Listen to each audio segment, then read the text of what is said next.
Okey, sementara kita menunggu um, audience masuk, saya biarkan dulu. Okay, now we see more people in. So bismillahirrahmanirrahim. Assalamualaikum warahmatullahi taala wabarakatuh. Alhamdulillah wassalatu wassalamu ala Rasulillah wa ala alihi wa sahbihi ajma'in. Rabbi shrah li sadri wa yassir li amri wa hlul 'uqdatam min lisani yafqahu qawli. Rabbi yassir wa la tu'assir ya karim. Rabbi yassir wa la tu'assir ya karim. Rabbi yassir wa la tu'assir ya karim. Alhamdulillah, pada bulan ini kita bertemu sekali lagi dalam sesi weekly booster edisi khas yang kita bawakan untuk membincangkan buku yang saya kira masih fresh daripada oven, buku yang baru diterbitkan pada bulan Julai 2021 dan ini merupakan sesi pertama kalinya buku ini akan dibincangkan secara di social media secara umum. Jadi saya rasa saya sendiri excited untuk bersama-sama dengan penulis-penulis buku Kod Kepimpinan Perempuan ini, dan tanpa melengahkan masa lagi saya akan menjemput ke semua panel kita pada malam ini untuk membicarakan buku Kod Kepimpinan Perempuan. Okay, kita akan mempersilakan satu persatu. Kita mulakan dengan Puan Suhaili. Assalamualaikum. Waalaikumsalam warahmatullahi wabarakatuh. Puan Hidayah dan juga Cik Puan Azhar. Alhamdulillah, all of them managed to be here today with us untuk membicarakan buku ini julung-julung kalinya. Kata Puan Suhaili tadi sebelum kita on air, dia kata yang ni first time ni kan, selepas terbit dan buku katanya telah siap dicetak pada bulan Ogos hari tu, dan anda semua sekiranya ingin mendapatkan buku ini boleh dapatkan di pasaran sekarang. Nanti kita akan bagi tahulah kat mana nak beli semua. Jadi sebelum kita mulakan sesi kali ini, kita akan perkenalkan serba sedikit. Saya percaya dah ramai dah sebenarnya yang kenal kan, tapi kita kenalkan, mungkin ada pendengar-pendengar yang baru. So kita akan kenalkan sedikit latar belakang penulis-penulis kita.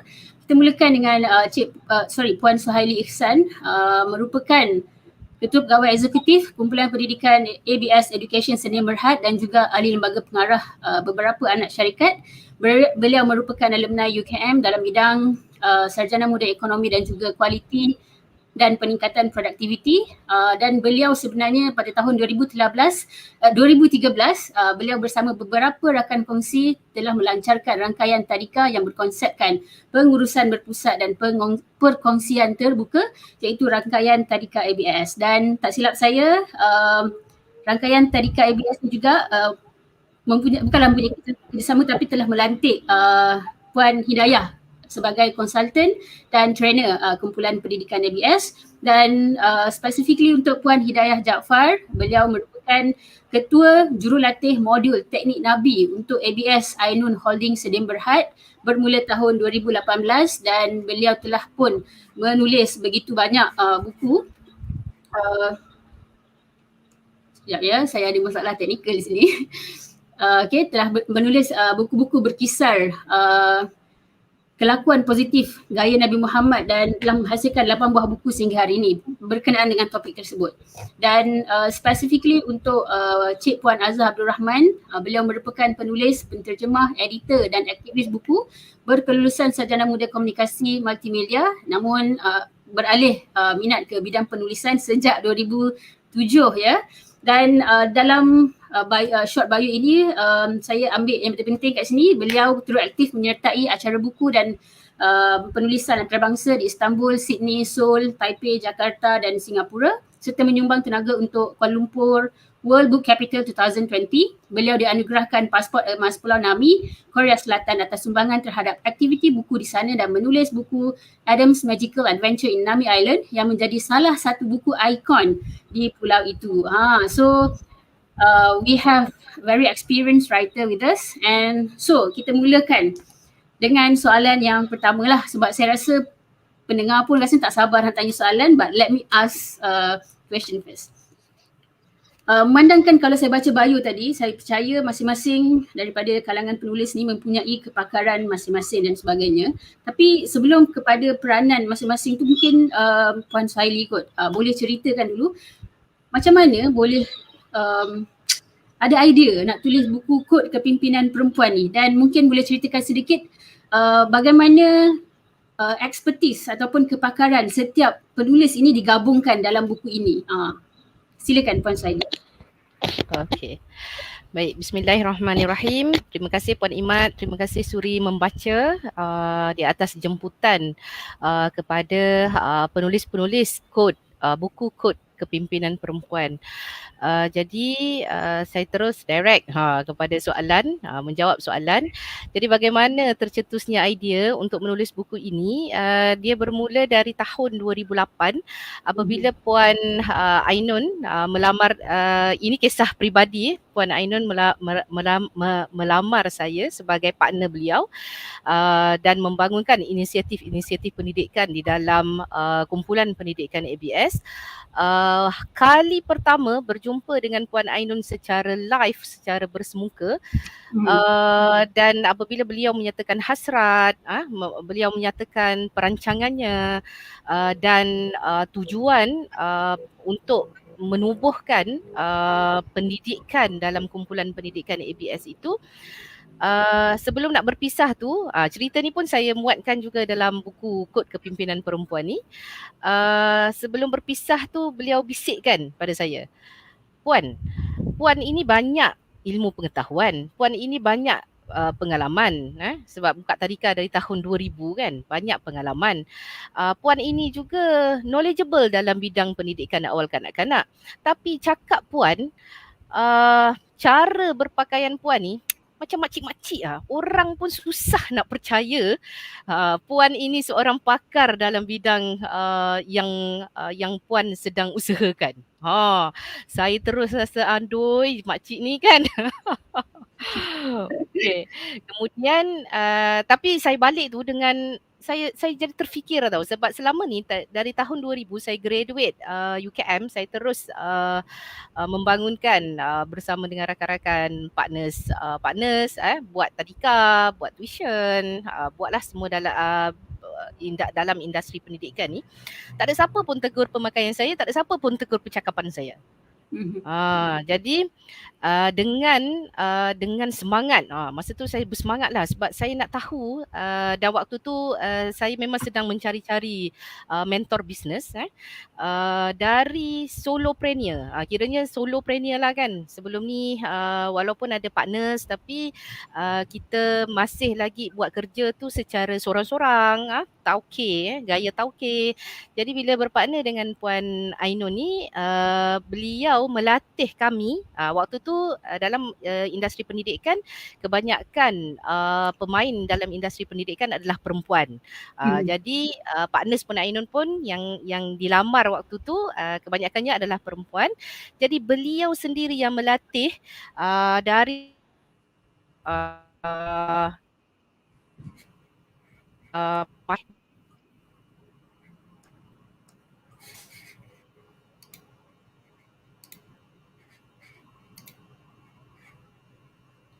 Sekejap, saya punya ada interruption ke Puan Saili punya? Puan Saili. Okey. Mungkin boleh? Okey tak? Okey, now okey. Okey. Alamak. Jadi dari tahun 2008 tu bila Puan Ainun melatih kami dan partners perempuan ni cara bercakap, cara berpakaian, terutama cara bekerja dan memimpin orang perempuan dan orang lelaki. Memimpin orang perempuan tapi kita jarang memimpin orang lelaki. Rupa-rupa perbezaan yang sangat besar bila kita menjadi pemimpin dalam satu organisasi yang mempunyai orang lelaki ni, dia tak sama dengan bila kita memimpin semua orang perempuan. Tapi gaya kita memimpin orang lelaki yang mereka terima secara automatik, orang perempuan pun boleh terima gaya tu. Okay. Jadi dari pengalaman itu bermula tahun 2019,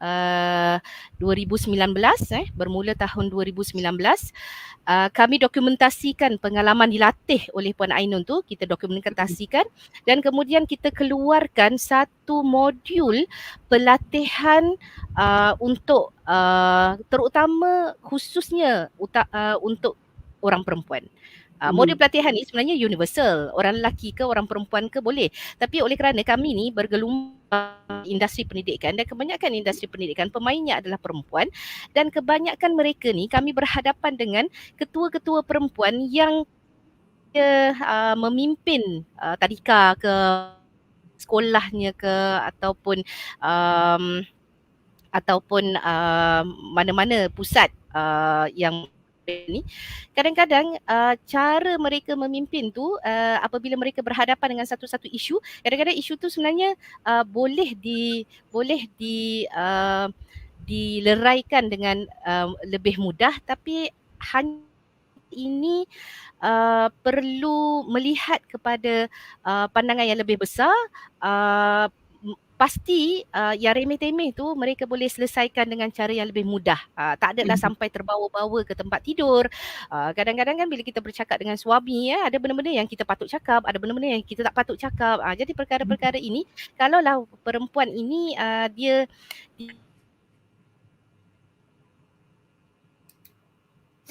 diselesaikan. Jadi itulah akhirnya pada tahun 2019 kita pun mulakan dengan pelatihan. Waktu tu kami panggil Lady Boss. Tapi sebenarnya sesuai untuk perempuan-perempuan yang bukan sahaja ketua unit, ketua jabatan, ketua syarikat ataupun pendiri bisnes, malahan suri rumah. Kerana dalam rumah tu, dalam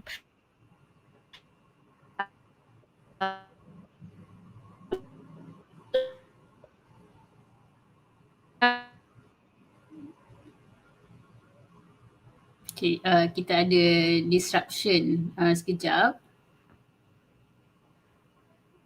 Okay, saya rasa while waiting for that to be okay, mungkin Puan Hidayah ataupun Cik Puan Azah boleh come in and explain a bit how these different expertise being combined into this book. How do you guys divide each chapter based on your own expertise on this?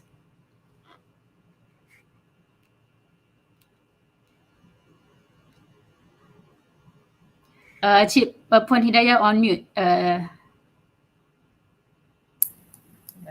Nampaknya kita sambung Puan Suhaili punya Okay. punya skrip lah ya. Okay, dia begitulah karisma. Bila sebut karisma tentang perempuan ni, bila ada problem pun kita tak mudah melatah. Jadi kita ada problem pada sesi ini pun kita boleh cool dah. Cool pendengar, penonton pun boleh menanti dengan penuh kesabaran dan menerima hakikat ini adalah problem yang perlu dikendalikan dengan perasaan yang stabil. Itu juga adalah merupakan ciri-ciri karisma. Okay. Jadi ketika Puan Suhaili mengajak saya bersama untuk menulis buku ini, beliau sebenarnya mungkin sudah memulakan bab-bab yang berkaitan lah dengan topik ataupun kepakaran beliau. Jadi Puan Suhaili mengajak saya untuk menulis satu topik iaitu tentang karisma kepimpinan Nabi Muhammad. Jadi memandangkan pada waktu itu pun kita sudah banyak mengendalikan training dan saya pun sudah menulis buku sebelum ini iaitu sekitar teknik Nabi Muhammad ke atas anak-anak, ibu bapa kepada anak-anak, guru kepada pelajar. Jadi apa salahnya saya mengambil peluang ini untuk berkongsi satu perspektif dari sudut kepimpinan. Walaupun sebenarnya kepimpinan gaya Nabi Muhammad ini setakat ini kami belum lagi mendapat apa-apa orang kata eksperimen ataupun perkongsian pengalaman daripada ketua-ketua. Sebelum ini banyak perkongsian pengalaman dibuat oleh ibu bapa dan guru-guru. Jadi memandangkan oleh kerana tajuk ataupun topik yang ditulis oleh Puan Suhaili dan Cik Puan Azah itu pun tidak lari sebenarnya daripada mengambil Nabi Muhammad sebagai model kepimpinan.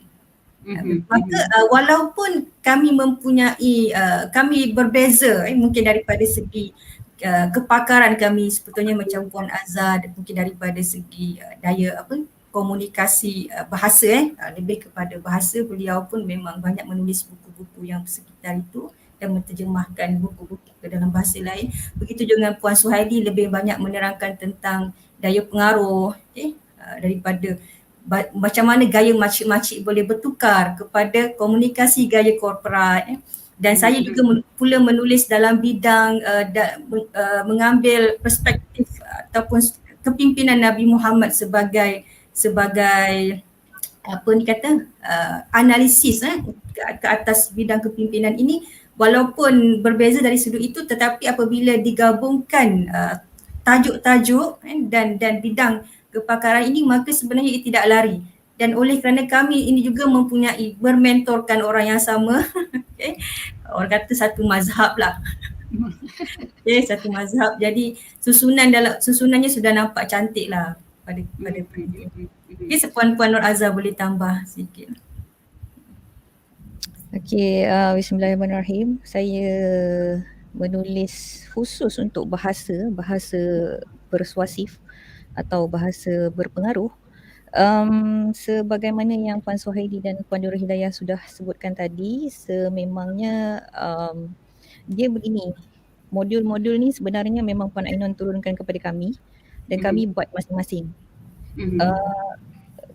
Kami bertiga adalah penerima tauliah untuk menyampaikan, untuk melatih modul-modul yang kami tulis dalam buku ni sebenarnya daripada modul. Jadi saya sebenarnya memang ada cadangan untuk membukukan bahasa dan budaya Melayu tinggi. Situasinya tak nak cakap alasannya banyak, tapi apabila Puan Suhaili tawaran, saya macam okey, inilah dia, inilah yang saya patut buat. Inilah sebabnya mungkin sekiranya saya tulis hanya satu buku khas budaya dan bahasa Melayu tinggi, mungkin kontennya tidak cukup banyak untuk jadi sebuah buku. Jadi apabila kita gabungkan dan memang semuanya sama macam Puan Hidayah sebut tadi, dia punya base tu sama. Jadi memang dia jadi lengkap lah. Cuma yang saya dapat feedback setakat ni memang kata nipis sangat, tak cukup ni. Tak tahulah Puan Suhaili punya perancangan selepas ni kan. So itu saya lah, bahagian saya untuk sertai penulisan buku ni. Itu baru teaser. Betul. Akan buat kejap lagi. Sama dulu. Okay, Puan Suhaili mungkin nak tambah sikit lagi ke daripada kita yang terputus tadi kan? Supaya pendengar pun dia rasa macam apa Puan Suhaili nak sebut lagi tu? Saya pun sebenarnya dah tak ingat dah apa cerita yang saya nak sambung. Sebab sebenarnya dah dirangkumi oleh Puan Hidayah dan Cik Puan Azhar. Cuma saya nak tambah kenapa buku ini dinamakan Kod. Kod kepimpinan perempuan, dia macam misteri kan. Puan Azhar yang bagi cadangan ni. Idea tajuk ni, Kod kepimpinan perempuan, Cik Puan Azhar yang cetuskan. Kemudian apabila PTS dapat, dia kata tajuk ni macam berat sangat lah kan. Tajuk ni macam orang perempuan nak baca ke kan? Kod macam kepimpinan garang, perempuan. Macam garang sangat kan. Tapi sebenarnya kod ni kenapa dinamakan kod? Sebab setiap bab dalam buku ini dia mewakili kod-kod yang setiap orang, walaupun dia tak jadi ketua yang berjawatan, ketua yang dilantik, tapi setiap orang tu adalah pemimpin. Sebelum mereka memimpin orang lain, mereka terlebih dahulu kena memimpin diri sendiri. Sebab tu kita mulakan dengan kod yang pertama, iaitu bab yang pertama, iaitu definisi kepimpinan. Mereka semua ni kena bersetuju dengan satu definisi kepimpinan. Jadi kita ada banyak definisi kepimpinan. Lepas tu akhirnya kita kata, okey, sekarang ni kita tak adalah cakap macam tu dalam buku ni, tapi secara halusnya kita kata you all kena bersetuju dengan definisi yang ini. Kita kata kan. Sebab dia mesti bermula dengan mindset. So nak jadi pemimpin, walaupun memimpin diri sendiri, walaupun memimpin sebuah keluarga, dia mesti bermula dengan mindset. Itu yang ada dalam kod yang pertama. Kemudian kod yang kedua, nak jadi pemimpin, dia kena faham dulu daya pengaruh. Kemudian masuklah pada kod yang ketiga, dah faham daya pengaruh, dia kena faham pula bagaimana untuk berkomunikasi dalam bahasa persuasif. Kenapa saya approach Cik Puan Azhar? Sebab bagi saya tidak ada guru bahasa persuasif yang lebih persuasif melainkan Cik Puan Azah. Jadi sebab itulah saya lamarkan Cik Puan Azah kan. Kemudian ini yang kod keempat, bahasa persuasif. Yang ketiga. Yang kod keempat, nak perempuan apabila menjadi nak jadi pemimpin yang persuasif, yang berkarisma, mereka kena tahu kod penampilan yang dia bukan hanya first impression. Banyak buku kepimpinan dia fokus kepada first impression. Tapi buku kod kepimpinan kita fokus kepada bukan hanya first impression tapi long lasting impression. Jadi penampilan tu perempuan ni dia kena tahu self monitoring. Kat mana nak berpakaian macam ni, kat mana nak berpakaian bling bling kan. Kat mana nak pakai pokok Christmas, kat mana nak pakai warna-warna tanah, warna-warna lelaki. Kami panggil warna-warna lelaki yang mencetuskan banyak juga kontroversi. Walaupun kontroversi tapi dia jadi satu daya tarikan juga sebab orang macam kenapa kena berfikir macam lelaki, tak cukup bagus ke perempuan ni kan. Yang itu nanti saya bagusnya kalau Cik Puan Azah boleh sentuh kenapa kita panggil buku ni kod kepimpinan perempuan bukan kod kepimpinan wanita. Kemudian akhirnya kod yang terakhir sekali, perempuan dia mesti tahu karisma, dia mesti faham kod karisma.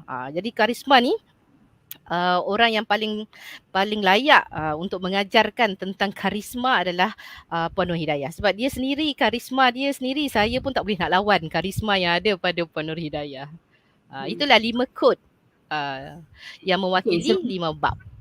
Okay, sebelum kita pergi kepada soalan-soalan lanjutan yang saya dah jot down, saya nak tahu lebih lanjut ni, saya just nak faham dulu kenapa kod kepimpinan perempuan. Sebab kalau kita belajar mantik ni kita kena faham dulu tajuk dia kan. So penulis kita dah faham dah, bukan dia mabadi' ilm.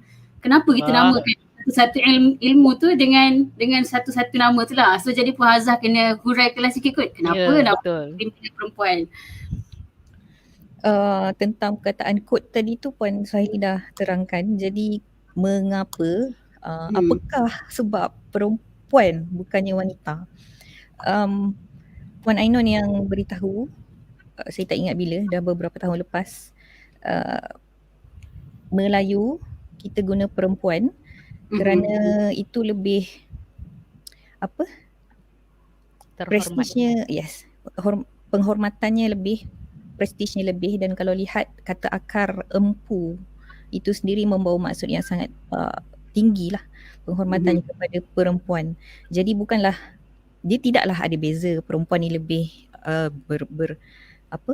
lebih mulia berbanding wanita, itu tidaklah. Tetapi dari segi istilahnya perempuan itu lebih prestige berbanding wanita.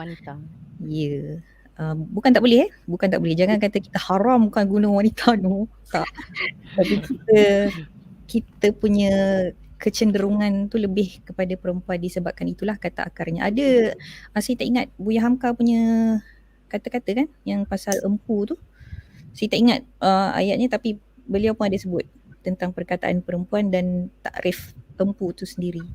Itulah sebab bukannya kod kepimpinan wanita tetapi kod kepimpinan perempuan. Dan kalau perasan buku-buku saya dan penulisan kami pun memang kita guna perempuan. Kita jarang sangat guna itu, jarang sangat-sangat.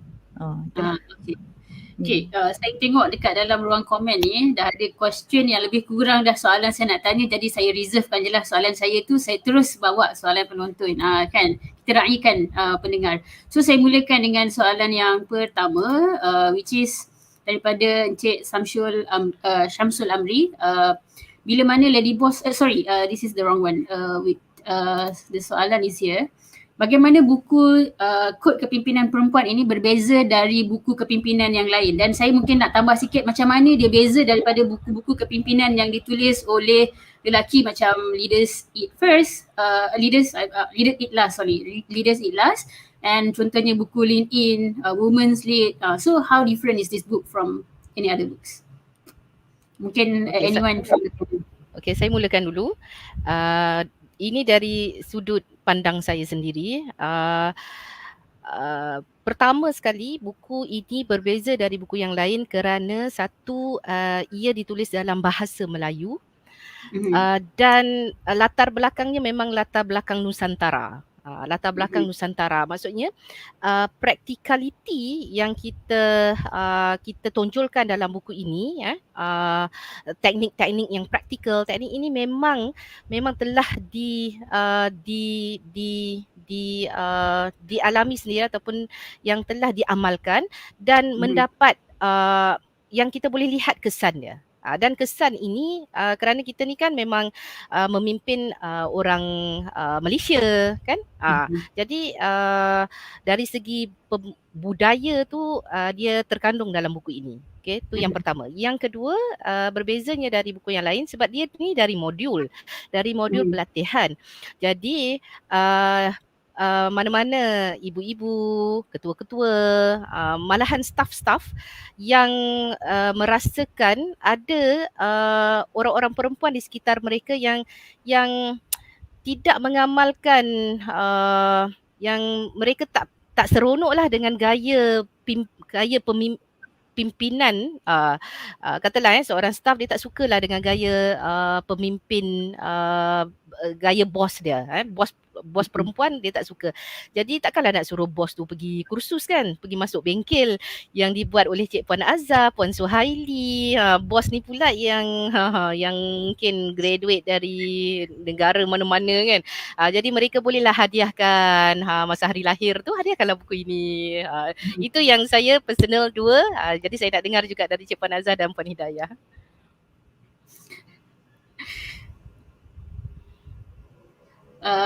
Puan Hidayah on mute. Aduh, hilang karisma saya bila asyik terlupa dia mute. Tak apalah, teknikal. Karisma secara online. Okay, apa perbezaannya buku kepimpinan ini, kepimpinan perempuan berbanding dengan buku yang sedia ada dalam pasaran? Saya boleh kata ini buku teknikal. Ini buku teknikal. Dalam buku ini kita mengajarkan teknik-teknik, how to, bagaimana. Sebagai contoh mungkin kita banyak membaca buku kepimpinan mengajar kita. Sebagai ketua perlu banyak memotivasikan orang bawah. Sebagai pemimpin perlu banyak menghargai orang bawah. Jadi itu okey, sebagai ketua, katalah kita panggil, mungkin ketua keluarga, pemimpin keluarga. Sebagai ibu dan bapa, sebagai seorang ketua perlulah bersabar dengan kerana anak-anak. Jadi itu adalah contoh ilmu-ilmu yang mengajarkan prinsip saja.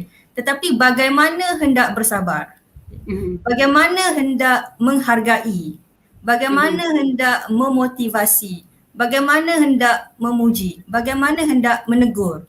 Bila pujian itu patut diberikan, bila perlu menangguhkan teguran. Okay. Bagaimana cara apakah prioriti ketika memberikan nasihat. Maka kita menunjukkan perkara itu secara praktikal. Dan yang menariknya oleh kerana kita sudah pun mempraktikkan banyak teknik-teknik di dalam buku ini ke atas anak-anak atau pelajar ataupun mungkin kawan-kawan ke atau klien-klien kami. Jadi kita pun sudah ada laporan yang boleh jadi juga sebagai data saintifik. Data saintifik tu maksudnya ilmu ini kita praktikkan ke atas kumpulan pelajar, memandangkan kita pernah mewujudkan buku tentang mendorong pelajar menggunakan teknik-teknik ini. Jadi kita buat eksperimen dan kita dapat laporannya. Okay, berapa peratus perubahan yang berlaku. Daripada bilangan jumlah responden itu, berapa peratus yang berubah tingkah laku mereka ataupun berubah daripada jati diri dan peribadi mereka. So kita ada data saintifik itu. Jadi boleh dikatakan buku ini adalah buku yang praktikal daripada pengalaman penulisnya. Maka itu dikumpulkan dan dibukukan supaya orang lain atau pembaca pun akan dapat merasai pengalaman apa yang kami dapat. Mungkin Cik Puan Azhar want to add anything? Ada nak tambah apa-apa? Tak ada. Okay. Okay, second soalan yang seterusnya daripada penonton adalah soalan kenapa ada pemisahan khas antara kepimpinan perempuan dan lelaki? Adakah memang ada kajian khusus berkenaan ini atau sebenarnya ini adalah sesuatu yang kita namakan sebagai gender stereotype? Kita sendiri yang meletakkan perempuan harus begitu begini dan lelaki itu begini begitu begini.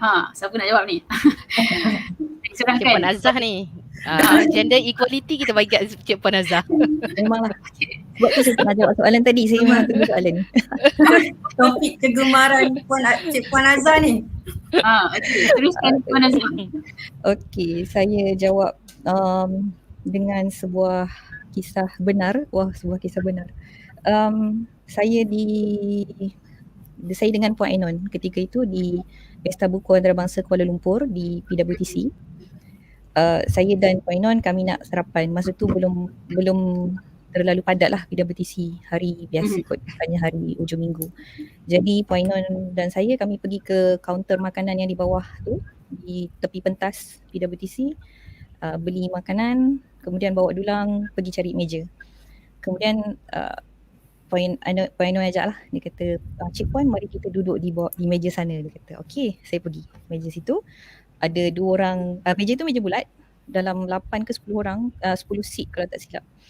Kemudian saya fikir masa tu, agaknya itu kawan Puan Ainon, 2 orang lelaki ni agaknya 2 orang lelaki yang memang dah duduk di meja tu, agaknya memang kenalan Puan Ainon. Jadi saya pun ikutlah, okeylah. Tapi kami tak duduk dekat, kita duduk bersetentang dengan 2 orang lelaki tu.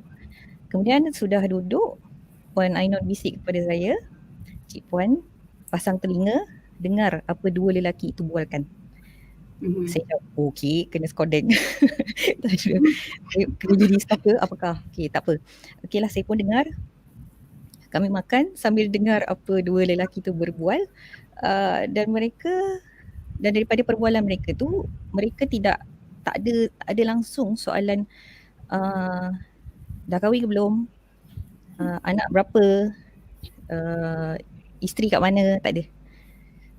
Jelasnya mereka memang duduk di situ, memang tunggu isteri dan anak-anak pergi membeli buku. Cuma tidak ada satu pun konten perbualan tentang isteri dan anak, dan tak ada. Semuanya cerita tentang kerja, tentang isu semasa. Kemudian apabila selesai makan, Puan Ainon pun buatlah kesimpulan tu kepada saya. Dia pun kata apa yang Cik Puan dengar daripada perbualan 2 lelaki tadi. Mereka bukannya sahabat, mereka bukannya saling mengenali, tetapi 2 lelaki, 2 suami yang duduk di situ menunggu isteri dan anak masing-masing. Tetapi berbual dan tidak ada perbualan berciri peribadi seperti yang biasa perempuan bualkan apabila pertama kali bertemu. Okey, itu yang buatkan saya nampak dengan jelas ada perbezaan laras bahasa lelaki dengan laras bahasa perempuan. Laras bahasa bukannya bahasa, tetapi laras bahasa yang digunakan. Okey, dalam buku ni halaman 48 saya bacakan saya bacakan perenggan yang ketiga. Ini bukanlah bermaksud semua perempuan tidak karismatik. Laras bahasa jantina tidak bertujuan membina bias jantina. Tiada kesalahan menjadi perempuan yang semula jadi menggunakan laras bahasa perempuan. Ini berdasarkan kecenderungan pemilihan perkataan dan cara percakapan mengikut jantina secara umum berkenaan bahasa dan kekuatannya demi mempengaruhi manusia. Okey, apabila kita sebut kod kepimpinan perempuan, kita tidak berkata perempuan mesti jadi lelaki untuk memimpin. Tidak. Kita hanya perlu menggunakan laras bahasa lelaki apabila mahu mempengaruhi orang lain. Apabila nak bermanja dengan suami, janganlah guna laras bahasa lelaki. Kau dah kenapa? Kan? Itu kata mudahnya nak bagi orang faham. Okay? Kalau nak bermanja dengan suami, janganlah guna ayat-ayat pengarahan. Tidak. Kita ni cerita tentang mempengaruhi orang bawahan, mempengaruhi pekerja yang ada lelaki. Cukuplah di rumah kita berleter kepada anak-anak. Kalau nak berleter juga tak puas juga ni, sebab perempuan ni ada setengah perempuan yang dia rasa macam wah, selagi aku tidak berleter hari ini hidupku tidak lengkap. Tapi di organisasi, dalam organisasi untuk memimpin perlu mempengaruhi. Orang tidak akan dengar cakap kita sekiranya dia tidak suka pada kita. Macam mana kita nak mempengaruhi orang kalau dia tak suka pada kita? Dia tak suka dengar kita punya letteran, dia tak sukalah dengar pemilihan perkataan yang mak-mak, yang makcik-makcik. Cakap dengan anak sendiri sudahlah, kenapa nak cakap dengan kami ni staff. Dan ada yang kata kita perlulah mesra-mesra dengan pekerja. Kenapa nak mesra? Bukannya kita perlu, bukanlah kata sebagai ketua ni perempuan perlu sombong, tidak. Tetapi ada limit. Saya sendiri berpengalaman semasa jadi ketua jurulatih PLKN beberapa tahun, lama dah dulu, 2007 akhir sekali. Saya sendiri sedar apabila saya terlalu mesra dengan para pelatih, mereka mengendeng dengan saya sampai bertahun-tahun selepas tamat latihan. Jadi saya rasa macam wah, bukan tak suka, tapi ada kalanya kita pun nak kita perlukan ruang. Kita perlukan ruang. Dan kita menulis kod kepimpinan perempuan bukannya ada ayat Puan Suhaili, kita tidak menidakkan peranan lelaki. Kita bukan feminisme yang anti lelaki, tidak. Kita ikut cara Nabi memimpin. Ayat-ayat perkataan-perkataan yang Nabi gunakan dalam kepimpinan beliau. Dan Nabi Muhammad bukan untuk lelaki sahaja. Hadis dan sunnah Rasulullah SAW bukan untuk digunakan oleh lelaki sahaja dan ia universal, bahkan bukan untuk Muslim sahaja. Semua, untuk semua. Nabi kan rahmat seluruh alam. Jadi tidak ada istilah ataupun tidak benarlah gender stereotype, tidak. Tapi ada sebabnya dan kita bukannya memisahkan lelaki dengan perempuan kerana pemimpin itu sendiri adalah suatu jawatan yang genderless. Tidak ada jantina khusus untuk pemimpin.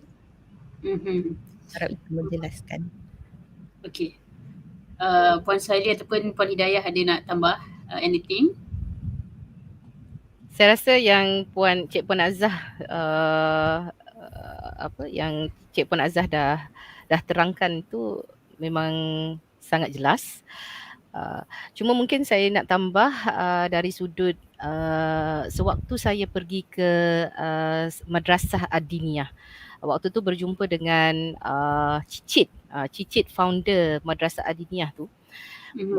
Madrasah Ad-Diniyah Puteri di Padang Panjang, Indonesia ni.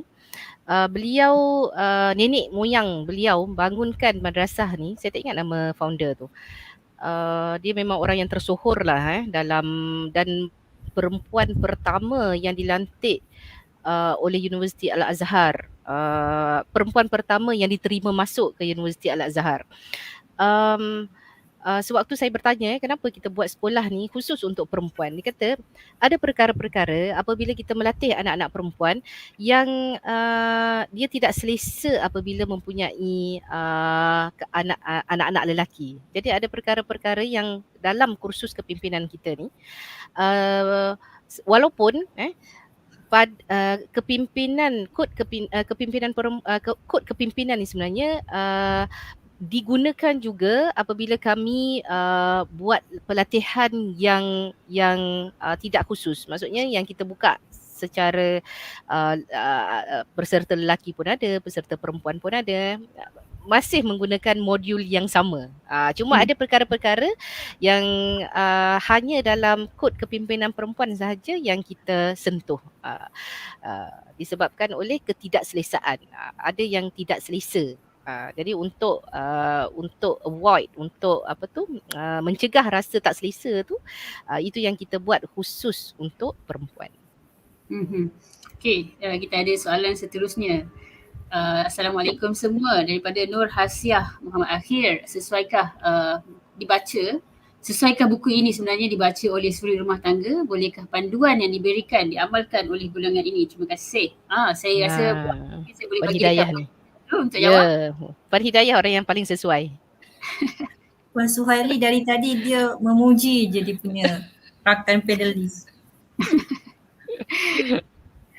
Tapi pujian Puan Suhaini itu pun pujian yang mengikut teknik Nabi apabila memuji pasukan. Nabi pun dia ada puji, sesungguhnya Abu Bakar adalah orang yang paling amanah, Umar adalah orang yang paling begini. Jadi dia pun tu yang dia menggunakan Puan Azah, Cik Puan Azah paling, Puan Hidayah paling. Jadi hari ni pun dia dah dapat banyak pahala sunnah.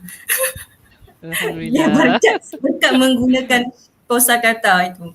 Jadi adakah ini disesuai oleh suri rumah tangga? Boleh dibaca sesuai untuk semua orang. Malah boleh juga dibaca oleh kumpulan lelaki.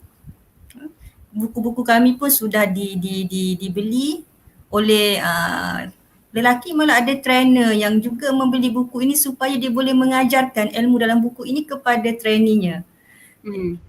Cuma yang nanti Puan Nur Hasia ataupun yang lain boleh carilah mana bahagian ataupun teknik yang sesuai untuk dipraktikkan kepada suami dan anak-anak di rumah. Sebagai contoh, kita nampak kepimpinan ini sudah tentu orang atas dia mendorong ke bawah, dia punya flow tu daripada atas ke bawah. Okay. Jadi tidak semua ilmu kepimpinan daripada atas ke bawah ini sesuai dipraktikkan oleh isteri kepada suami, sebab isteri suami daripada bawah ke atas. Okay. Contohnya katakanlah dalam tu kita kongsikan cara memberi arahan. Okay. Memberi arahan itu mestilah fokus terus kepada cara memberi arahan, direct, terus cakap straight the point ketika memberikan arahan. Sebagai seorang ketua perempuan, apabila bercakap dengan staf lelaki, maka ketika memberikan arahan jangan panjang-panjang ayatnya, jangan berleter, fokus straight to the point. Tapi sebagai isteri tak bolehlah pula, abang angkat kain tu, dia tak sesuai lah.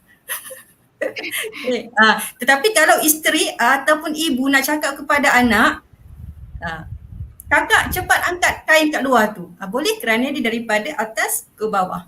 Tetapi dengan suami mungkin perlu ada contohnya, wahai kekandaku sayang, bolehkah bantu Dinda angkat kain di luar? Lain lah ya dia punya tu.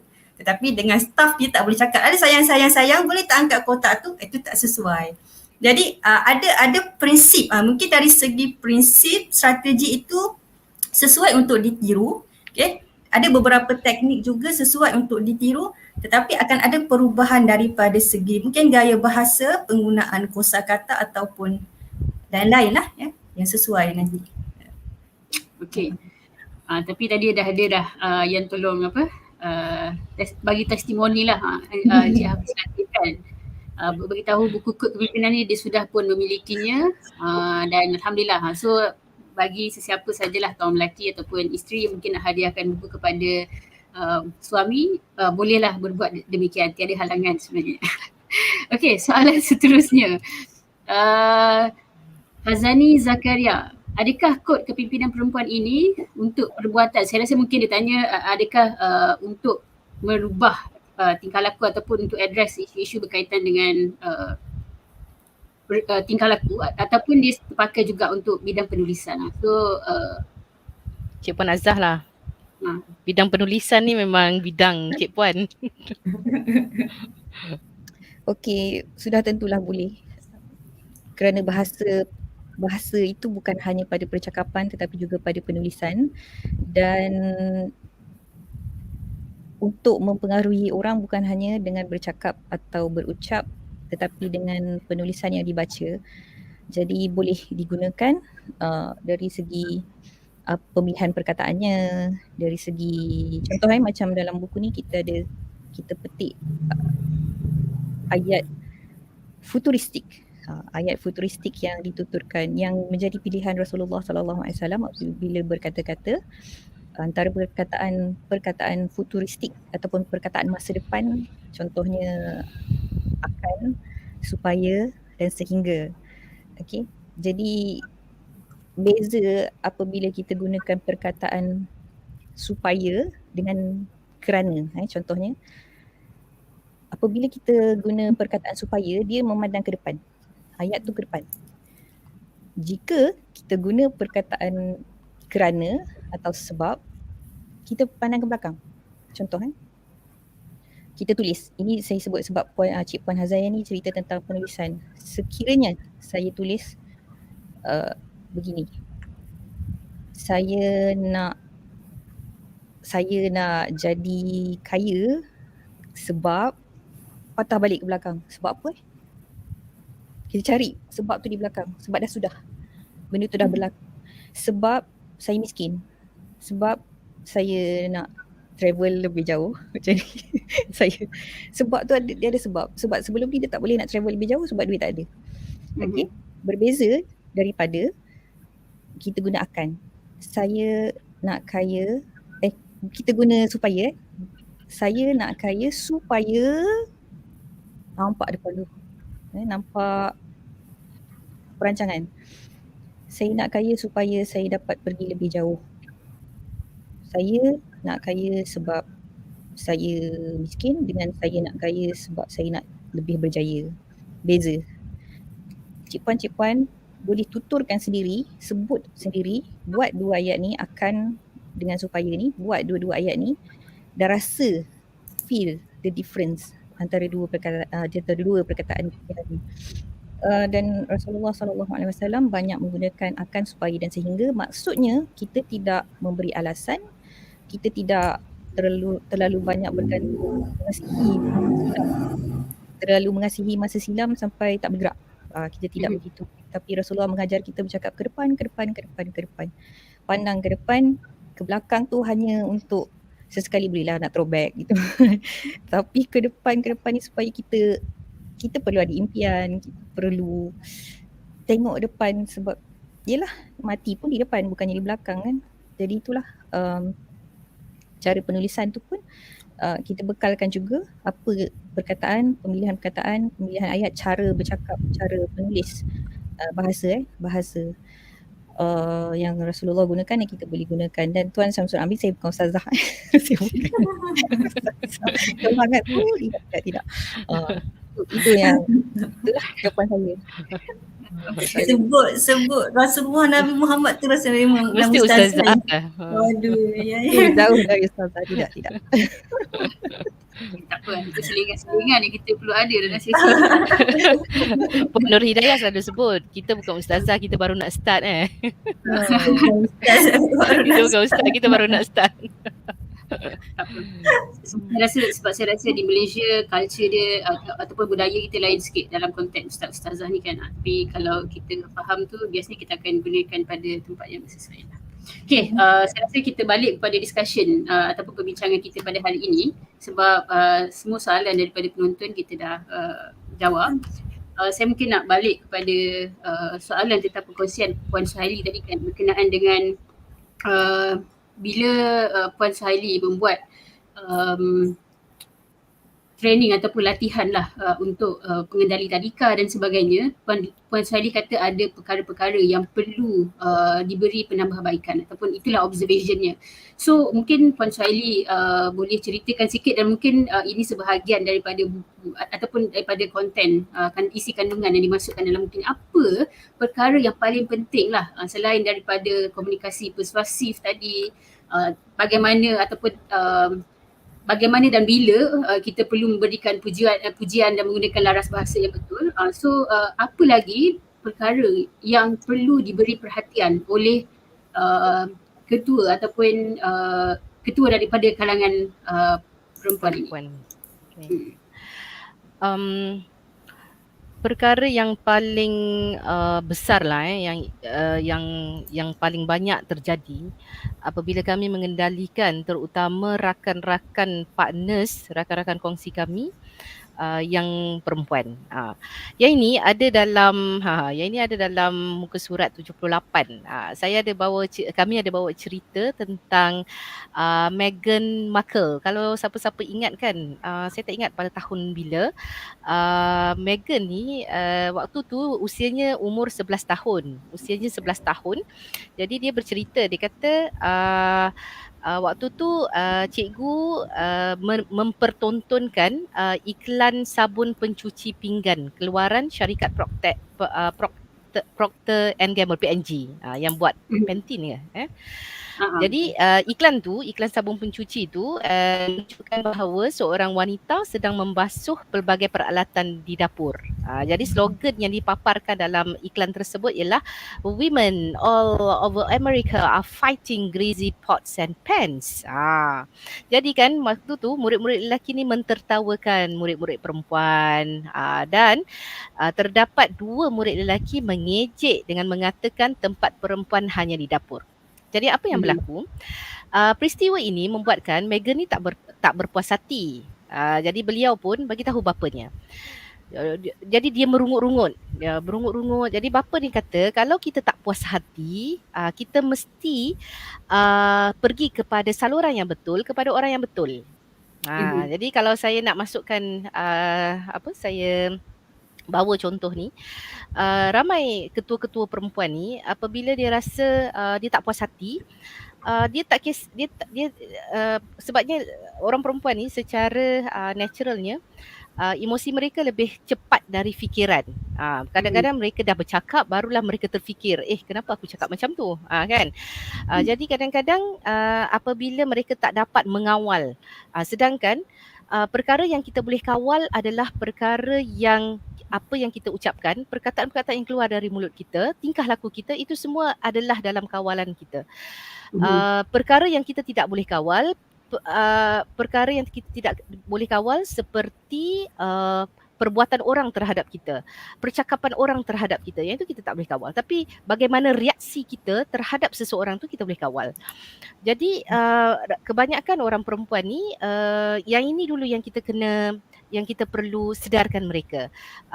Kalau tengok pada bab pertama, kami bawa self monitoring. Kita mulakan dulu dengan victor mindset. Mereka ni perlu ada victor mindset. Maksudnya setiap cabaran yang berlaku, terutama orang perempuan bila buat bisnes, apabila ada cabaran, kita kena lihat cabaran tu sebagai satu peluang untuk kita buat lebih baik. Apabila ada je isu, ada masalah, terutama bila kita mengurus staf yang lebih muda, sebagai contoh, ataupun staf generasi milenial, bila kita ada masalah tu, kita ada isu tu, sebenarnya itulah peluang untuk kita belajar, kita memahami cara mereka berfikir, cara mereka bertindak, dan mungkin kita boleh faham apa yang sebenarnya mereka perlukan apabila mereka bekerja dengan kita. Jadi patutnya kita menyediakan persekitaran yang lebih sesuai untuk mereka. Kalau saya bercakap dalam konteks bisnes kan, kalau di rumah juga sama. Apabila kita bercakap dengan anak-anak kita. Kemudian yang kedua, isu yang paling besar juga, orang perempuan ni apabila berlakunya satu kesilapan, biasanya mereka mereka susah nak lupakan kesilapan tu. Mereka akan ingat dan mereka sentiasa ingatlah kesilapan tu. Mereka susah untuk move on. Jadi dalam buku ni pun kita ada bagaimana kita nak move on. Dan saya mahu sentuh juga mengenai biasanya orang perempuan apabila dia memimpin, bagaimana dia mengurus dapurnya, begitulah dia mengurus bisnesnya. Jadi kat sini kita bawakan bagaimana pentingnya self monitoring. Maksudnya apabila kita membawa diri kita di satu-satu tempat, dia tidak sama dengan apabila kita berada di rumah. Jadi cara kita mengurus anak-anak kita tidak sama dengan cara kita mengurus staf kita. Cara kita mengurus dapur kita tidak boleh sama dengan cara kita mengurus organisasi kita. Cara kita mengurus suami kita tak boleh sama dengan cara kita mengurus pelanggan kita. Okay, terima kasih. I think it's very interesting part kan. Saya rasa tadi ada few lah yang saya pun di pejabat saya perhatikan benda-benda yang kebiasaan lah di kalangan kita. Saya rasa dia genderless sebenarnya. Bagi saya sendirilah dia agak genderless. Maksudnya it depends on the person, where diorang tu mungkin boleh je jadi lelaki pun tak suka cabaran, dan tak boleh melupakan kesilapan tu. Saya rasa ini juga berkait rapat lah dengan upbringing, bagaimana mereka dibesarkan kan. Tapi mungkin pemerhatian ini lebih lebih meluas ataupun lebih nampak lah di kalangan wanita. Okay, saya nak deep sikit lagi ataupun nak tahu sikit lagi berkenaan dengan komunikasi persuasif.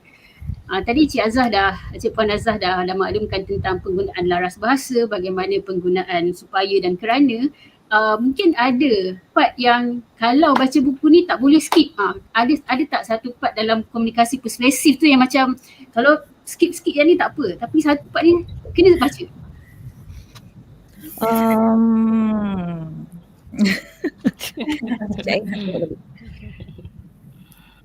Okey, memang ada yang tak boleh skip, dan kebanyakan ni tak boleh di skip pun. Cumanya sekejap. Okey, yang inilah saya petik satulah, berorientasikan saya. Ayat-ayat yang semuanya tentang saya. Okey. Apabila kita bercakap ataupun menulis, kita guna saya terlalu banyak. Apabila kita mahu mempengaruhi orang, sekiranya kita gunakan saya yang ini, saya lah yang buat tu, saya punya syarikat, saya punya produk, semuanya saya, itu tidak berpengaruh. Dan ini antara kesilapan yang kerap dilakukan juga oleh bukan sahaja perempuan, malah lelaki. Jadi itulah sebabnya tip dalam quote dalam buku ni dia sebenarnya universal. Jadi elakkan guna saya terlalu banyak, terutama apabila kita bercakap tentang organisasi, tentang kumpulan, kita gunakan kami, kami ataupun yalah kita gunakan kami, projek kami, produk kami, kerana bukan kita seorang. Kecuali memang kita seorang dalam syarikat tu, tapi tidak ada organisasi. Yang saya cakap ni pun tentang organisasi, jadi gunalah kami. Dan yang lebih baik terutamanya apabila tuan-tuan dan puan untuk buat copywriting, utamakan ataupun kedepankan ayat untuk bakal pelanggan tu, untuk orang yang kita nak tarik, untuk kita nak pengaruh. Contoh beza antara, saya bagi 3 perbezaan lah.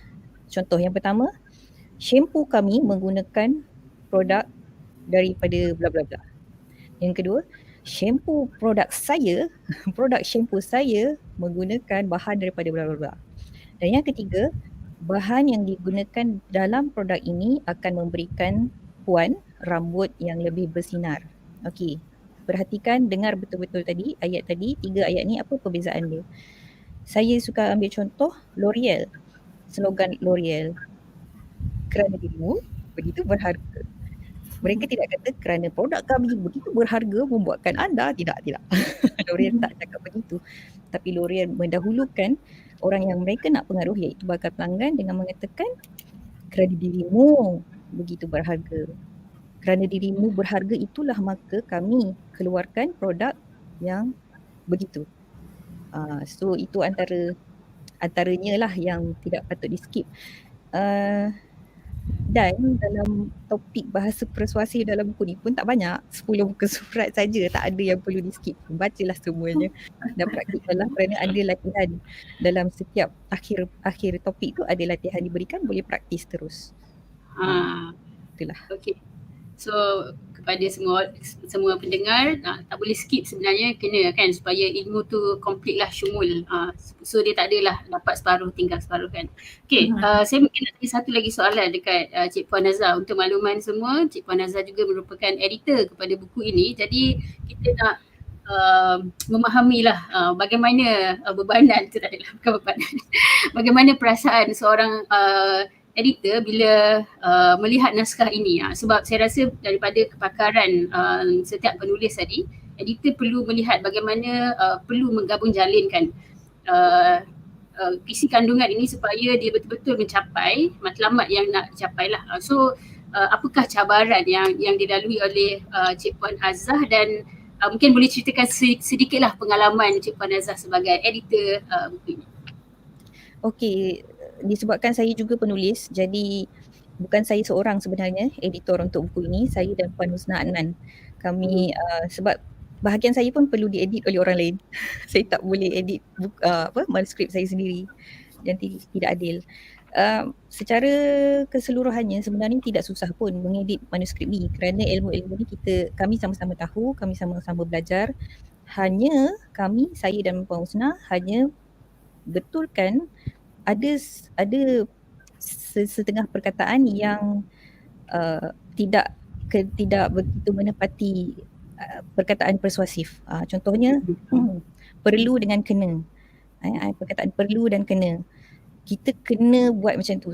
Itu tidak persuasif. Itu bahasa Melayu rendah. Kita perlu buat, bukan kita kena buat, kita perlu buat. Kita perlu buat. Itu lebih persuasif. Bahasa Melayu tinggi. Dan saya sangat bersyukur ini antara manuskrip yang sangat mudah untuk diedit kerana kedua-dua penulis ni memang mengamalkan bahasa Melayu tinggi, jadi tidak begitu sukarlah. Cuma itu saja untuk menepati bahasa Melayu itu tinggi itu sendiri dan juga bahasa persuasi itu sendiri. Dan dari segi susunan, yang menyusun topik ni bukan saya, Puan Suhaili kot yang susun topik. Kan Puan Suhaili yang susun. Cuma dari segi kacamata editor, susunan tu sudah cukup baik. Kerana diperkenalkan dahulu apa itu dari pengaruh, apa itu karisma dan sebagainya. Kemudian masuk cara. Kita kenalkan dulu apa dia, terangkan dulu apa dia, kemudian kita masuk kepada cara dan akhir sekali cerita tentang kepimpinan Nabi dan yang akhir itulah yang bawah sekali tu. Itulah pengalaman saya sebagai editor buku ni. Jadi kepada pendengar, saya rasa buku ni macam 100% sempurna sebenarnya, melainkan sikit-sikit tu yang dia bahasakan. So memang kena beli sebab biasanya bila kita tanya soalan ni kepada editor akan bagi tahu macam banyak rearrangement apa semua kan. Tapi kalau saya dengar kali ni saya rasa it's almost perfect. So because it's a practical knowledge dan buku ni bukannya macam idea come from somewhere, memang dah pernah dibuat dan dibukukan. So wajib beli, saya tolong promote. Wajib beli, wajib baca. Okay, seterusnya saya nak dapatkan sikitlah kupasan daripada mana-mana panel berkenaan dengan kod keempat, kod penampilan long lasting, macam mana nak meninggalkan long lasting impression. So apa mungkin nasihat-nasihat yang perlu diberikan kepada perempuan, bagaimana mereka boleh meningkatkan long lasting impression mereka ni? Okay, dalam long lasting impression, dia ada 10 prinsip penampilan berpengaruh mengikut elemen visual, vocal dan verbal. 3 ni. Jadi yang 10 ni kena dapatkanlah buku ni. Yang saya nak fokus ialah bahagian bila kita nak memberi long lasting impression, yang paling penting ialah ketampanan sosial dan kecantikan sosial. Yang ini yang paling penting. Dan ayat yang pada muka surat 79 ni, kalau kita nak menjadi manusia berpengaruh dengan meningkatkan personaliti diri, tidak memerlukan kesempurnaan tubuh badan dan wajah. Jadi kecantikan sosial dan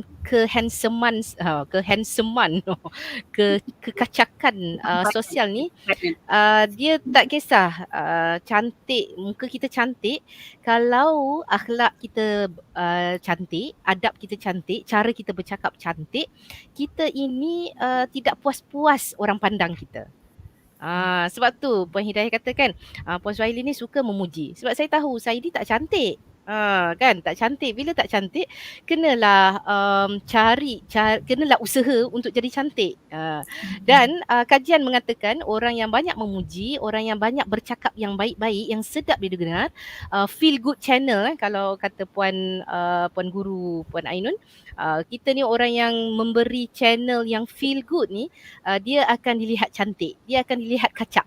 Jadi suami-suami yang banyak memuji adalah suami-suami yang dilihat kacak, dilihat cantik, dilihat handsome suami. Jadi saya mahu kongsikan pada muka surat 73 ni, kami bawakan hadis yang dilaporkan oleh Aisyah binti Abu Bakar, iaitu kita namakan hadis ni sebagai hadis Khadijah memuji Nabi. Jadi dalam Khadijah memuji Nabi ni, sewaktu Nabi Muhammad balik dalam keadaan ketakutan dari Gua Hira apabila mendapat wahyu yang pertama tu, kita boleh lihat respon Khadijah. Kalau dalam bengkel, kita akan kupas Khadijah situasi. Alamak, saya dah tak boleh cakap Cik Puan Mahira. Bila dia puji saya terus tak boleh cakap. Okay. Kita dalam bengkel tu, kita akan kupas apa yang dilakukan oleh Khadijah. Dan apa beza orang normal biasanya apa yang dibuat? Isteri yang normal kan, isteri yang normal suami balik lambat dalam keadaan ketakutan, lepas tu disuruh selimut.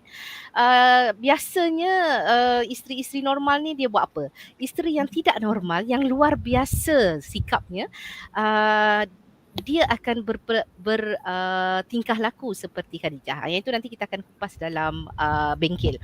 Tapi yang saya nak bawa ialah sewaktu Khadijah menyelimutkan Nabi, Khadijah tak tanya pun apa-apa soalan. Tidak tanya pun soalan-soalan yang menyakitkan hati kan. Ni dah lah balik lambat-lambat ni, balik takut-takut. Itulah, siapa suruh balik lambat-lambat dah kena kejar hantu ke apa ke kan.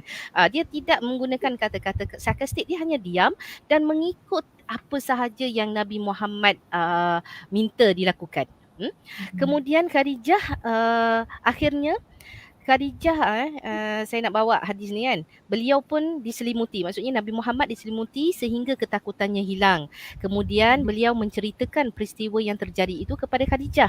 Saya benar-benar bimbangkan diri saya. Kata Nabi.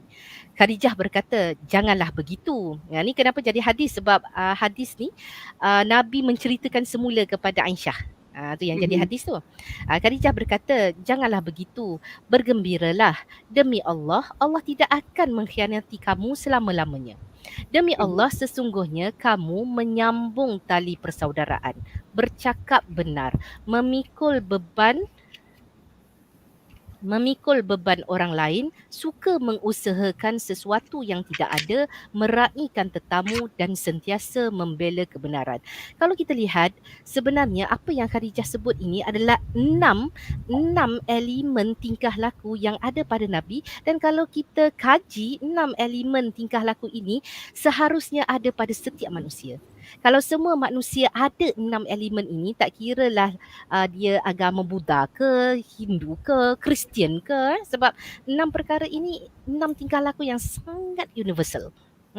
Jadi kalau kita tafsirkan yang 6 ni, yang pertama menyambung tali persaudaraan, maksudnya orang yang pintar sosial, yang pandai berkawan-kawan, yang bijak berkolaborasi ya. Yang kedua ialah bercakap benar. Bercakap benar ni ialah integriti. Orang yang ada integriti, tak ambil rasuah, tak bawa lari duit negara pergi tempat lain sebagai contoh. Yang ketiga, Khadijah sebut kamu ini orang yang memikul beban orang lain. Memikul beban orang lain, bila kita translate kan, dia adalah altruism. Maksudnya altruism, orang yang ada ciri altruistik, sanggup mengorbankan diri demi kepentingan satu-satu masyarakat, demi kepentingan satu-satu kumpulan. Dia sanggup mengorbankan diri tanpa ada arahan mana-mana pihak. Saya bagi contoh seperti Raja Syamri, Puan Ainun sendiri bangun pagi pukul 5 pagi, padahalnya dah jutawan tapi masih lagi bangun pagi, susah-susah payah menulis di FB, bercakap tentang bisnes, tentang kehidupan dan sebagainya. Yang keempat, suka mengusahakan sesuatu yang tidak ada. Ini adalah orang yang kreatif dan juga inovatif. Kreatif, mengadakan sesuatu yang tidak ada, kata Khadijah kepada Nabi. Dan yang kelima ialah ciri meraihkan tetamu. Meraihkan tetamu ni kalau kita study balik, kita lihat tingkah laku Nabi, kita susuri sirah Nabi. Nabi ini seorang yang sangat berdiplomasi. Berdiplomasi bermaksud, saya ini katakanlah ni contoh, saya ni orang amanah, Puan Hidayah orang PAS, Cik Puan Azah orang PKR, Puan Imat orang UMNO. Tapi kita masih boleh duduk satu meja dan kita boleh berbincang tentang isu negara, betul tak? Contoh. Contoh. Saya bagi contoh. Pedak semua. Dia jadi amanah. Dan yang terakhir ialah orang yang memperjuangkan kebenaran. Kalau kita tengok orang yang memperjuangkan kebenaran, dia nak memperjuangkan kebenaran, dia kena buat yang pertama dulu. Apa yang pertama tadi? Kepintaran sosial. Dia kena pandai berkawan-kawan, dia kena orang suka pada dia, baru dia perjuangkan kebenaran. Baru dia suruh orang pakai tudung, baru dia suruh orang bersolat. Apa pun yang dia nak suruh, dia kena buat yang pertama dulu. Pandai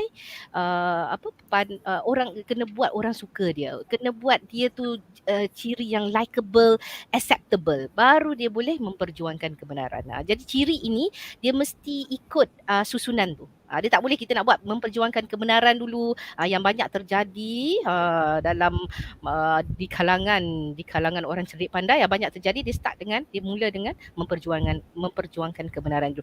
Jadi yang 6 inilah yang saya kira nilai-nilai yang perlu ada pada kita sebelum kita nak memimpin diri kita.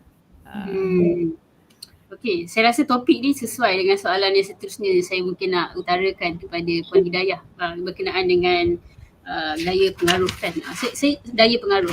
Saya just nak faham. Saya nak faham sepanjang Puan Hidayah melakukan latihan lah kepada pentadbir ataupun orang-orang yang menjalankan usaha menjalankan perusahaan tadika ini, apakah observation ataupun pemerhatian daya pengaruh ataupun gaya pengaruh yang perlu diperbaiki dan bagaimana ia diadaptasi ataupun diterjemahkan dalam buku ini? Daya pengaruh kita boleh katalah daya pengaruh tu salah satu daripada ciri karismatik. Sebab karismatik ini adalah karismatik ni ada satu unsur yang perlu ada untuk mempercayai orang lain. Karismatik artinya walaupun tidak bercakap, kita lalu je sebelah, kita masuk pejabat, contohnya ada mungkin di kalangan bos kita, ketua kita, dia masuk tak cakap apa-apa, tapi dia berjalan itu saja pun sudah meninggalkan satu magnet kepada staff.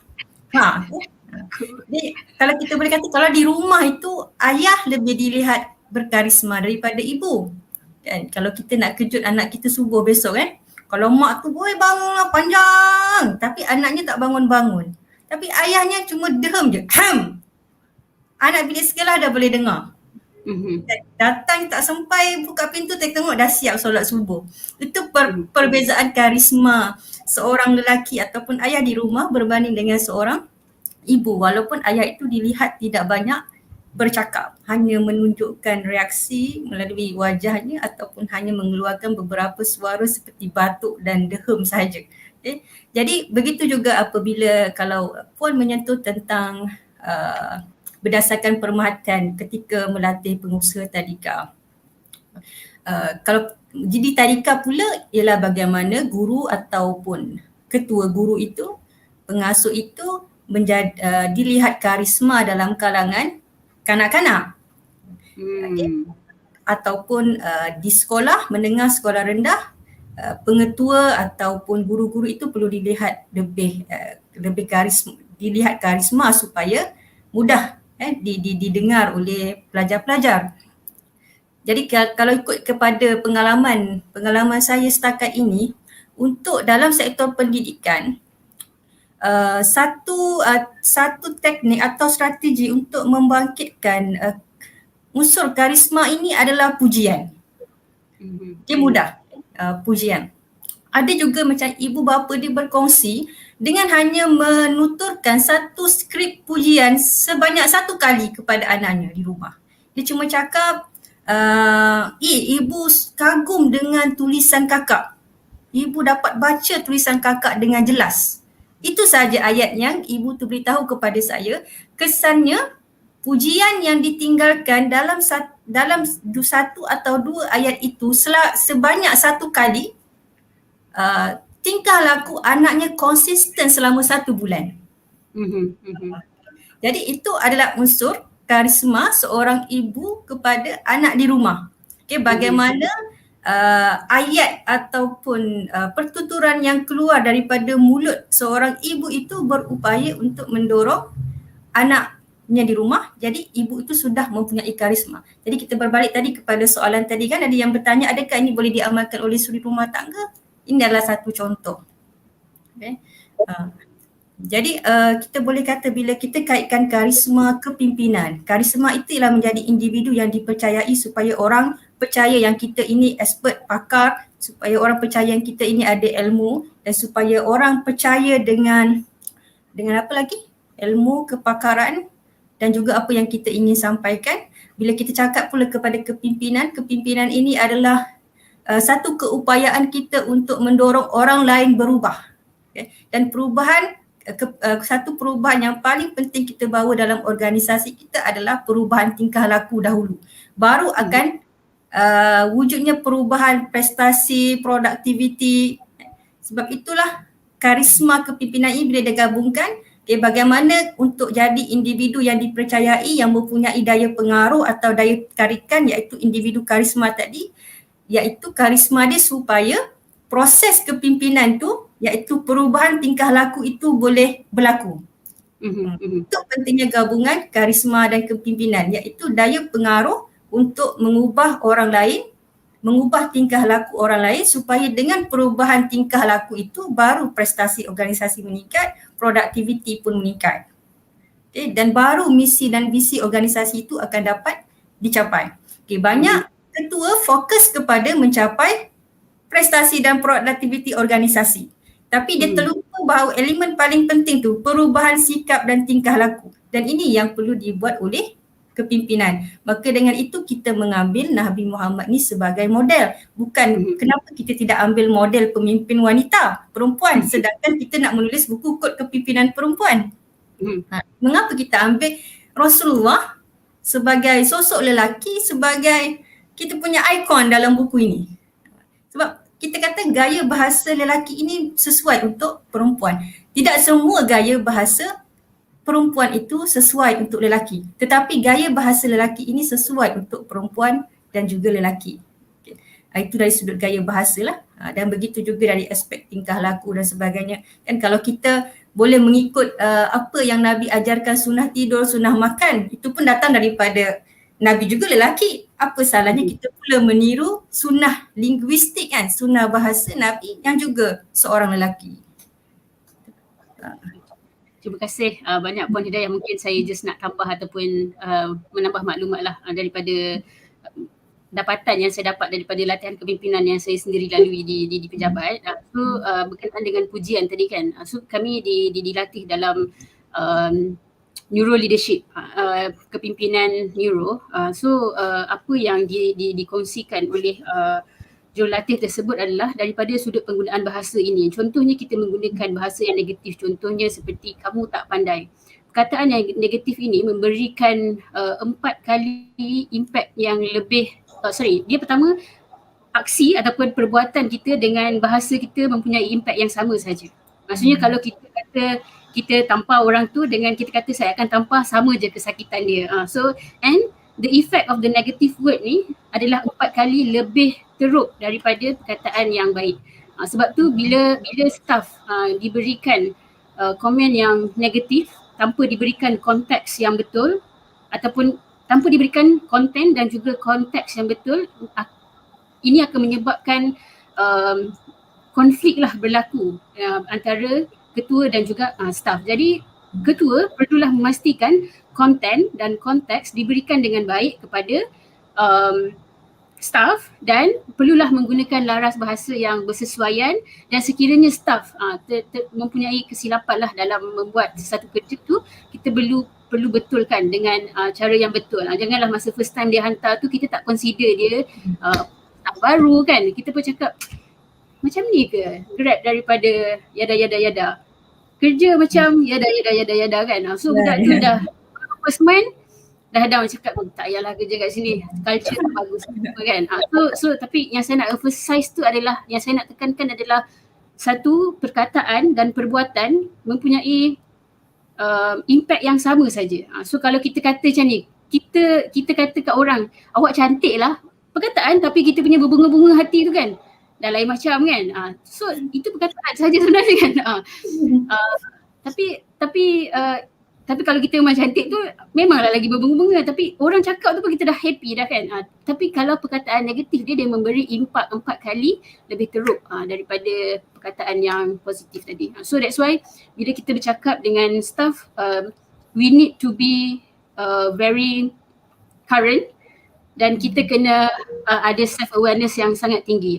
Dan di pejabat kami dilatih untuk membuat jurnal setiap hari untuk menulis apa capaian yang didapat setiap hari, apa good improvement yang kita tunjukkan daripada sudut output, daripada sudut penjimatan kewangan kepada institusi, daripada sudut pembangunan kepada staf dan sebagainya. So kita boleh tengok setiap hari dan kita boleh nilai diri kita. Hari ni kalau kita rate diri kita 1 ke 10, kita rate 10 ke kita rate 1? Kenapa 1? Kenapa 10? Dan benda ini perlu dilakukan setiap hari untuk memastikan kita menjadi manusia yang sedar keadaan mental kita dan keadaan diri kita dan keadaan sekeliling kita. So itu je lah yang mungkin saya nak kongsikan sedikit. Jadi sebelum kita berakhir pada hari ini, mungkin Puan Suhaili boleh kongsikan sikit bagaimana pembaca ataupun pendengar kita boleh mendapatkan buku ini. Dekat mana ada lagi? Selain daripada PTS, Book Cafe, dekat mana lagi? Puan Suhaili on mute.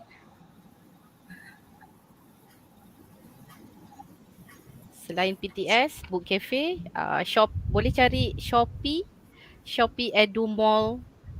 Nama kedai dia Shopee Edu Mall. EDUMALL.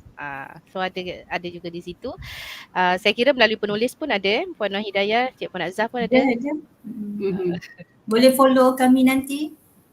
So kalau nak dapatkan lagi perkongsian baru, kami berkongsi menulis setiap hari untuk menghiburkan. Harga buku saya tengok web PTS ni, harga buku hanyalah RM24 saja untuk Semenanjung Malaysia dan RM27. Ni tak adalah PTS minta saya iklankan, tapi saya memang suka untuk menggalakkan lagi budaya membaca di kalangan masyarakat Malaysia. So please after listen to this session, take the opportunity lah untuk beli buku dan baca. Kalau ada persoalan lanjut lagi, saya percaya para penulis sebenarnya berbesar hati untuk menjawab sebarang persoalan ataupun memberikan penerangan lebih lanjut lah berkenaan satu, ataupun mungkin boleh arrange another session with the penulis lah untuk pastikan ataupun kunjungi ataupun hadiri bengkel-bengkel yang akan dilakukan oleh pihak PTS nanti. Okay, any last word? Any last word? Okay, saya yang pertama. Okay. Any last word, buku ini dia jadi sangat personal kepada saya, sebab dalam bab 1 ni saya memasukkan bagaimana ibu saya rasa kalau mak saya masih ada, saya rasa mak saya pun tak perasan sebenarnya apa yang dia bagaimana dia bangunkan anak-anak perempuan dia tu adalah dengan membangunkan bakat-bakat kepimpinan yang ada pada anak perempuannya. Jadi ada dalam bab 1 saya kongsikan bagaimana mak saya berperanan apabila adalah satu cerita sedih waktu saya kecil-kecil dulu. Jadi bagaimana mak saya berperanan, skrip-skrip yang ibu saya gunakan. Saya rasa mak saya pun tak tahu yang skrip yang gunakannya membangunkan jiwa yang besar, skrip yang melatih mindset victory dalam diri seorang kanak-kanak. Dan ibu saya tak sempat melihat kelahiran buku ini. Beliau sudah pun pergi meninggalkan saya akhirnya kan. Jadi tak sempatlah. Tapi saya sangat puas hati waktu manuskrip ni, waktu first draft, makcik saya bacakan cerita bab 1 yang ada peranan ibu saya tu. Jadi buku ni dia jadi sangat special. Padahal buku ni dia sebenarnya lebih kepada modul pelatihan kepimpinan perempuan. Namun dia jadi sangat personal dengan saya disebabkan oleh cerita kemudian cerita mak saya tu, dan kemudian akhirnya mak saya sudah pun tak ada. Jadi itulah yang saya nak kongsikan. Seterusnya Puan Hidayah dan Cik Puan Azhar. Ada sebarang kata-kata akhir kalau tak ada? Kita saya dululah. Okey, buku ni bukannya untuk menukar perempuan jadi lelaki, tidak. Kerana ada perempuan memang telah pun menggunakan laras bahasa lelaki dan ada lelaki yang bercakap menggunakan laras bahasa perempuan dan itu tidak menukarkan jadi mereka lah. Jadi kita hanya menggunakan gaya Nabi, gaya Rasulullah bercakap. Jadi seperti yang saya sebut tadi, kod ini adalah universal dan bukan hanya untuk satu-satu jantina, bukan juga untuk umat Islam sahaja, tapi untuk semua. Dan kepada tuan-tuan dan puan-puan yang mendapatkan dan membaca buku ini, mohon doanya mudah-mudahan ilmu yang kami kongsikan daripada puan guru kepada kami, kepada tuan-tuan dan puan-puan pula akan sama-sama, kita akan sama-sama mendapat manfaatnya dan sama-sama mendapat kubur yang terang benderang nanti, insyaAllah. Terima kasih banyak atas sokongan semua. Terima kasih kepada Suri Membaca juga kerana memberi peluang ini. Okay. Puan Hidayah. Pesanan ringkas sahaja, bacalah buku ini dan amalkan apa yang terkandung di dalamnya. InsyaAllah puan-puan akan dilihat cantik di mana sahaja berada. Cantik seperti Puan Suhaili Ehsan. Sebab malam ni dia saja yang menerima pujian, kami berdua tidak ada.